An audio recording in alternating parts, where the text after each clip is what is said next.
সুপ্রিয় শিক্ষার্থীবৃন্দ, সম্মানিত অভিভাবক মণ্ডলী, প্রিয় সহকর্মীবৃন্দ এবং যারা দেখছেন সবাইকে আসসালামু আলাইকুম ও শুভেচ্ছা। আশা করি সবাই সুস্থ এবং নিরাপদে আছেন। আমিও আপনাদের দোয়ায় সুস্থ এবং নিরাপদে আছি। সুপ্রিয় শিক্ষার্থীবৃন্দ, আজ আমি মোহাম্মদ তোফাজ্জুল হক তোমাদের জন্য অষ্টম শ্রেণীর গণিত ক্লাস নিয়ে এসেছি।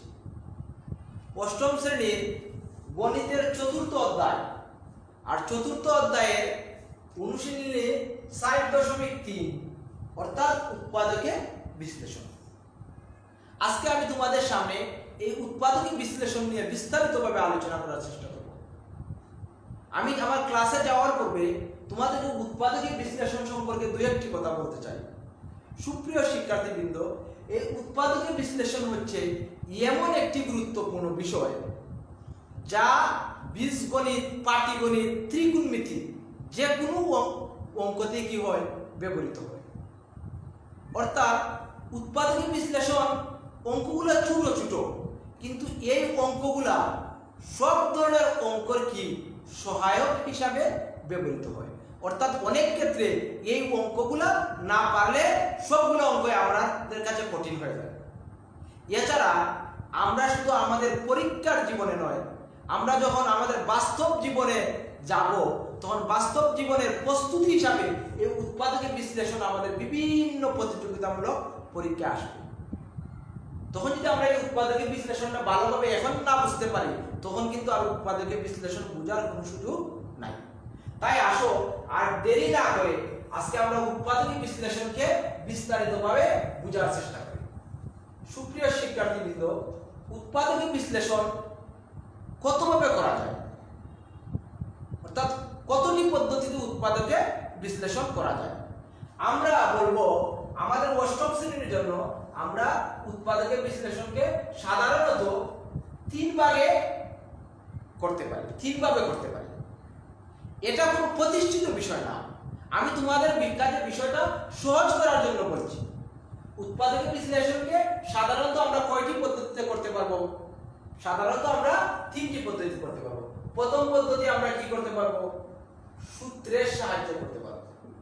প্রথম আমরা সূত্রের সাহায্যে করতে পারবো।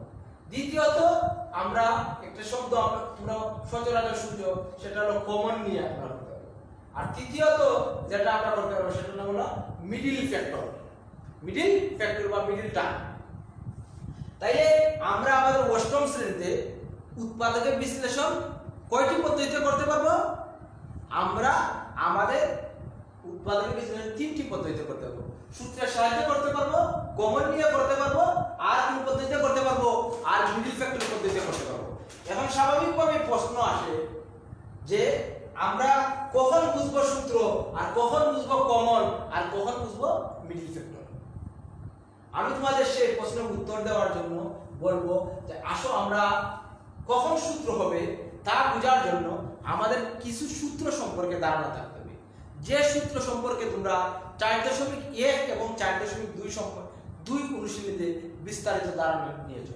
তারপরে আমি বলতে চাই যে আমাদের সাধারণত বর্গের তিনটা সূত্র আছে, a + b হোল স্কয়ার, আর a - b হোল স্কয়ার, আর কি আছে a স্কয়ার - b স্কয়ার। এই যে তিনটা সূত্র, এটা সমান আমরা জানি কি a square + 2ab + b square, a square - 2ab + b square, আর কি a + b * a - b। এই তিনটা বর্গের সূত্র সাধারণত। এছাড়া আমরা গণের চারটা সূত্র জানি, যেমন a + b হোল কিউব সমান কি a cube + 3a square b + 3a b square + b cube. a - b whole cube সমান a cube - 3a square b + 3a b square - b cube.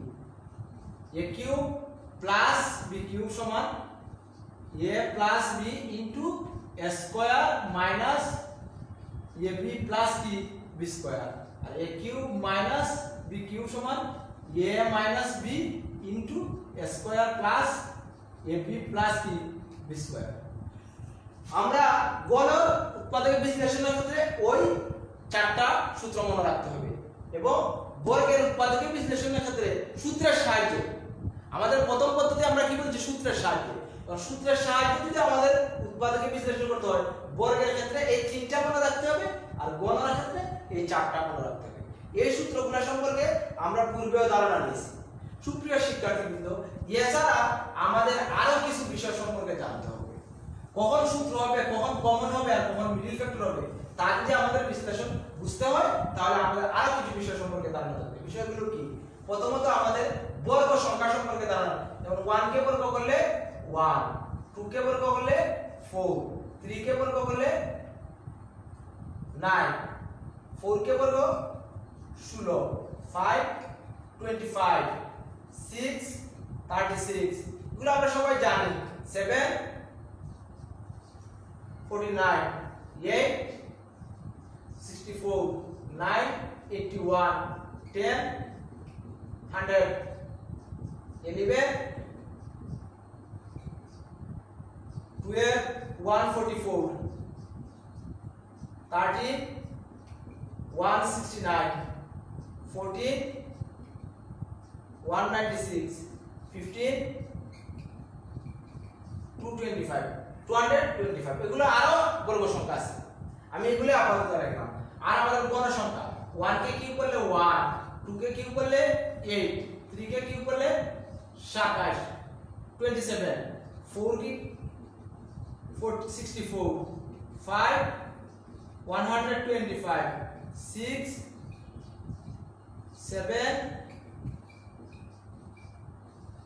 8 9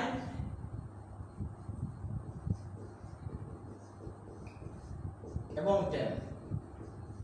এই সংখ্যাগুলো সম্পর্কে আমাদের মোটামুটি একটা ধারণা থাকতে হবে এবং চিনতে হবে কোনগুলো বর্গ সংখ্যা এবং কোনগুলো গণ সংখ্যা। এটা আমরা দেখতেছি এগুলো হলো কি বর্গ সংখ্যা এবং এগুলোও বর্গ সংখ্যা আর এগুলো হলো কি গণ সংখ্যা। অর্থাৎ বর্গ সংখ্যা এবং গণ সংখ্যা আমাদের দেখেই কি করতে হবে, চিনতে হবে। এখন যদি কোনো অঙ্ক হয় দুইটা পদের মধ্যে দুটোটাই বর্গ সংখ্যা, দুটোটাই কি সংখ্যা, বর্গ সংখ্যা, তাইলে এটা সূত্র হবে। অথবা দুটোটাই কি গণ সংখ্যা, তাহলে এটাও কি হবে, সূত্র হবে। এখন একটা যদি বর্গ সংখ্যা আর আরেকটা যদি গণ সংখ্যা হয় বা কোন সংখ্যাই হয় না, বর্গ না গণ না, তাহলে তাও কি হবে না, সূত্র হবে না। অর্থাৎ এই জায়গায় আমরা সূত্র প্রয়োগ করতে পারবো না। এই জন্য সূত্রর সাহায্যে উৎপাদকের বিশ্লেষণ হবে কি হবে না। এছাড়া আরেকটি বিষয় আমাদের মনে রাখতে হবে, যেমন আমাদের কাছে a স্কয়ার মাইনাস অথবা মনে করো এখানে a to the power 4 minus 6 square plus 1 মনে করো। এই ধরনের যদি আগে গুলো বলেছি আমি দুই পদের, এটা তিন পদের, তিন পদের যদি প্রথমটা এখানে বর্গ সংখ্যা, শেষেরটাও এখানে কি বর্গ সংখ্যা, অর্থাৎ প্রথমটা এবং শেষেরটাও যদি বর্গ সংখ্যা হয় তাহলে তাও কিন্তু সূত্র হতে পারে, হবে। তাহলে আমরা কখন সূত্র হবে কখন সূত্র হবে না সে সম্পর্কে মোটামুটি বুঝলাম। তবে এটা কিন্তু একেবারে সম্পূর্ণ ধারণা নয়, কিছু জিনিস বুঝে নিতে হবে। প্রথমত আমি বললাম কি, যদি কোনো অঙ্ক দুই পদ বিশিষ্ট কোনো বা তিন পদ বিশিষ্ট কোনো সমস্যা দুইটি পদই বর্গ সংখ্যা বা দুই পদেই কি গণ সংখ্যা থাকে, তখন তা সূত্র হবে। উদাহরণস্বরূপ আমি এই বিষয় নিয়ে তোমাদের সামনে যদি কিছু আলোচনা করি তাহলে তোমরা বিষয়টা আরো ক্লিয়ার বুঝতে পারবে। যেমন তোমাদের বইয়ের যে 4.3 এর প্রথম সমস্যা হচ্ছে a কিউব প্লাস 8। আমি কিন্তু পূর্বেই বলেছি এই সংখ্যাগুলো সম্পর্কে ধারণা থাকতে হবে। a কিউব প্লাস 8 বলতে এখানে কত আছে, এখানে 1 আছে আর এখানে কত আছে, 8 আছে। তাহলে 1 এবং 8 বর্গ সংখ্যার কাতারে পড়ে না গণ সংখ্যার কাতারে পড়ে? তোমরাই বলো, বর্গ সংখ্যার কাতারে পড়ে না গণ সংখ্যার কাতারে পড়ে? 1 এবং 8 আমরা যা বুঝতে পেরেছি, 1 ও গণ সংখ্যা, বর্গ সংখ্যা কিন্তু 8 কোন সংখ্যা, গণ সংখ্যা। তাহলে আমরা 1 এবং 8 কে কোন সংখ্যা দিয়ে দিলাম, গণ সংখ্যা। 1 ও গণ সংখ্যা, 8 ও গণ সংখ্যা, অর্থাৎ দুটোটাই কি গণ সংখ্যা। সুতরাং এটা সূত্র হবে কোন সূত্র, গণর সূত্র হবে।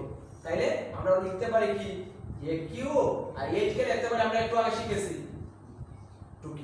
তাহলে এখন এটা যদি আমরা একটু পড়ি তাহলে আমাদের কোন সূত্রের সাথে মিলে গেছে, a cube plus b cube, a cube plus b cube. সূত্র কি a plus b into a square minus a b plus b square. অর্থাৎ আমি এই সূত্র লেখার ক্ষেত্রে যে বিষয়টা বলি, সূত্র লেখার সময় কথা এবং কাজে কি করা যায় না, মিল রাখা যায় না। অর্থাৎ মুখ দিয়ে বলতে হয় এ বি, কিন্তু লিখতে হয় এখানে যা আছে, অর্থাৎ কথা এবং কাজের মিল থাকে না। কি সূত্র লেখার সময় আসলে বিষয়টা কি সঠিক না, কথা এবং কি লিখছি এ প্লাস বি, আসলে কি এ প্লাস বি লিখেছি, আসলে লিখেছি এ প্লাস টু, অর্থাৎ কথা কাজের মিল নেই।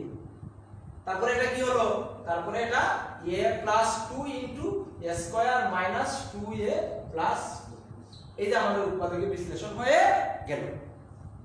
অনুরূপভাবে আমরা যদি তোমাদের বইয়ের 3 নাম্বার সমস্যা সময় 8x³ প্লাস 1, তাহলে এখানে সংখ্যা কত আছে 8 আছে, আর এখানে কত আছে 1 আছে। তাহলে এটার মতো 1 এবং 8 মানে কি, দুটোটাই কি সংখ্যা, গণ সংখ্যা, সুতরাং সূত্র হবে। তাহলে আমরা কি লিখতে পারি, লিখতে পারি 2x কি হোল কিউব আর 1 কিউব। তাহলে কি হলো a cube plus b cube, এটা হলো সূত্র হয়ে গেল।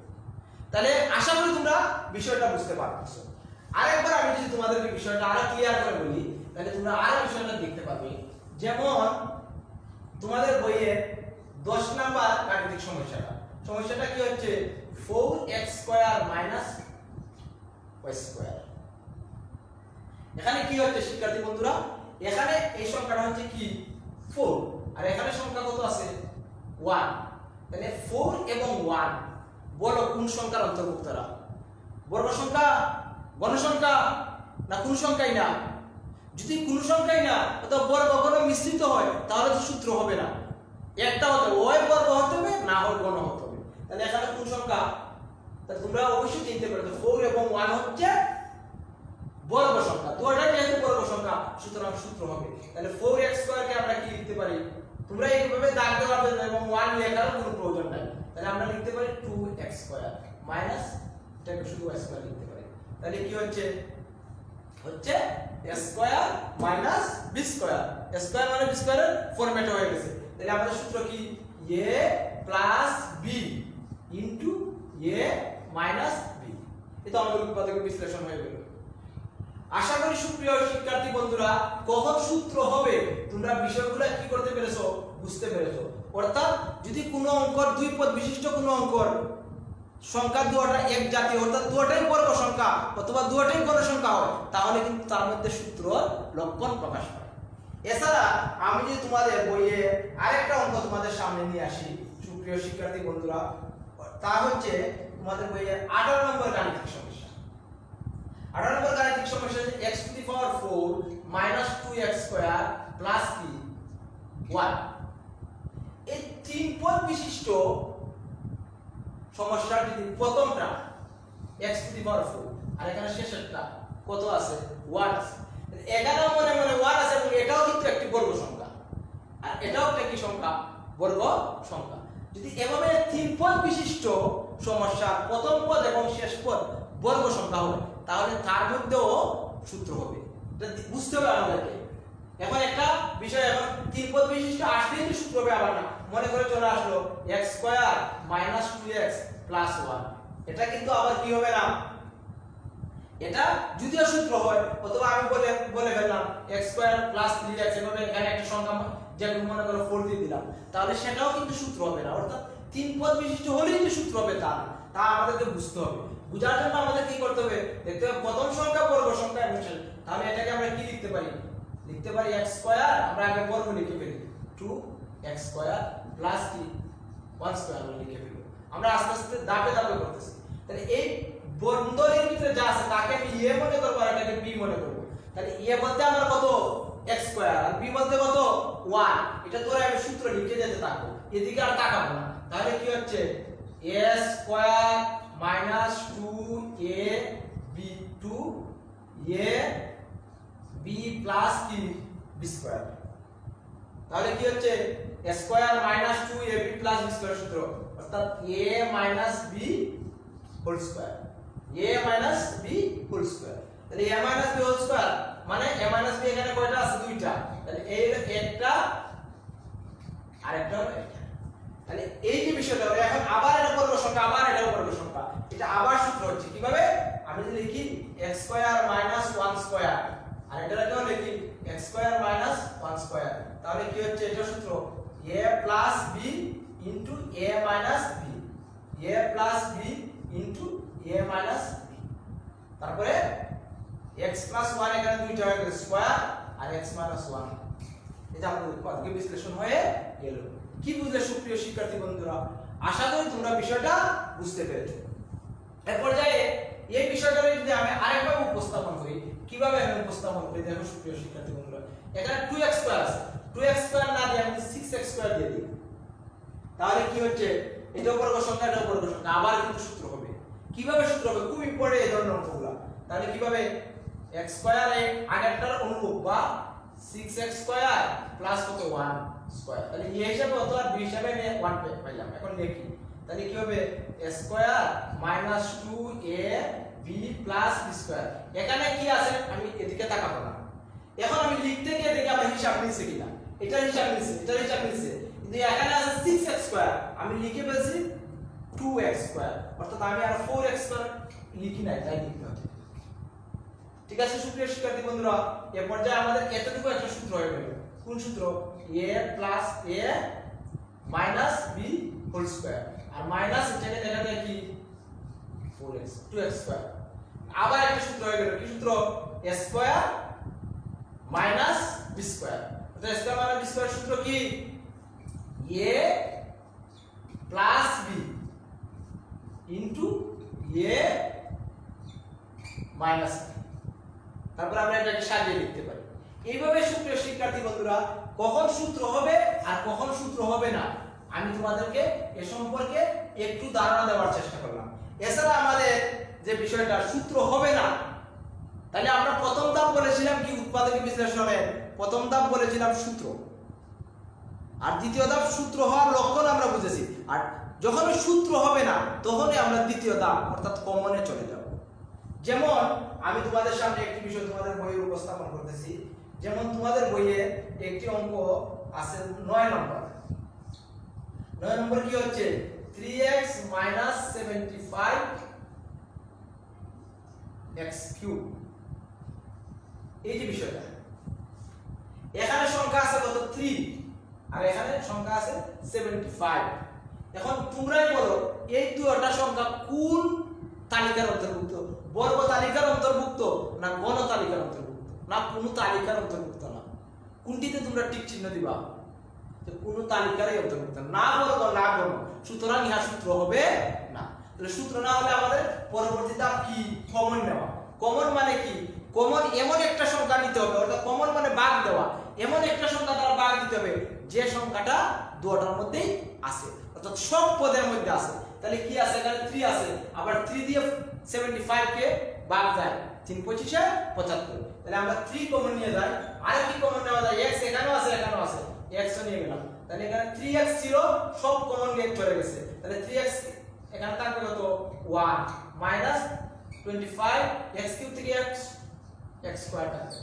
এখন দেখো তোমরা যে বিষয়টা কমন নেওয়ার পরে এখানে চলে আসছে কত 1 আর এখানে চলে আসছে 25, আর 1 আর 25 এর মধ্যে একটা মিল আছে।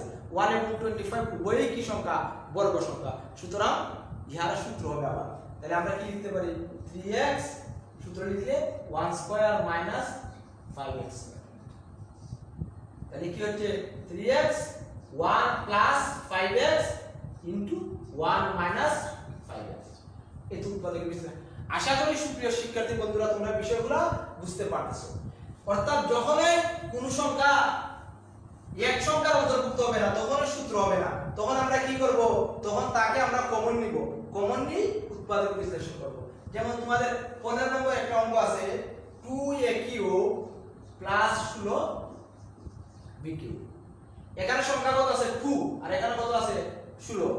16 কিন্তু বর্গ সংখ্যা আমরা জানি, কিন্তু 2 কিন্তু বর্গ সংখ্যা না। সুতরাং যখন উভয় বর্গ সংখ্যা হবে না তখন সূত্র হবে না, তখন এটা সূত্র হবে না বা গণ সংখ্যা না। তাহলে একটি বর্গ আর একটি বর্গের বাহিরে, সুতরাং সূত্র হবে না। সূত্র না হলে আমাদের ধাপ কি? কমন। তাহলে আমরা কমন কত নিতে পারি? উভয়ের মধ্যে 2 কমন নেওয়া যায়। তাহলে এখানে থাকবে কি a3 আর এখানে 8 দুগুণা 16 আর হলো bq। তাহলে এখন এটা আবার সূত্র হচ্ছে কোন সূত্র? a3 plus 2bq।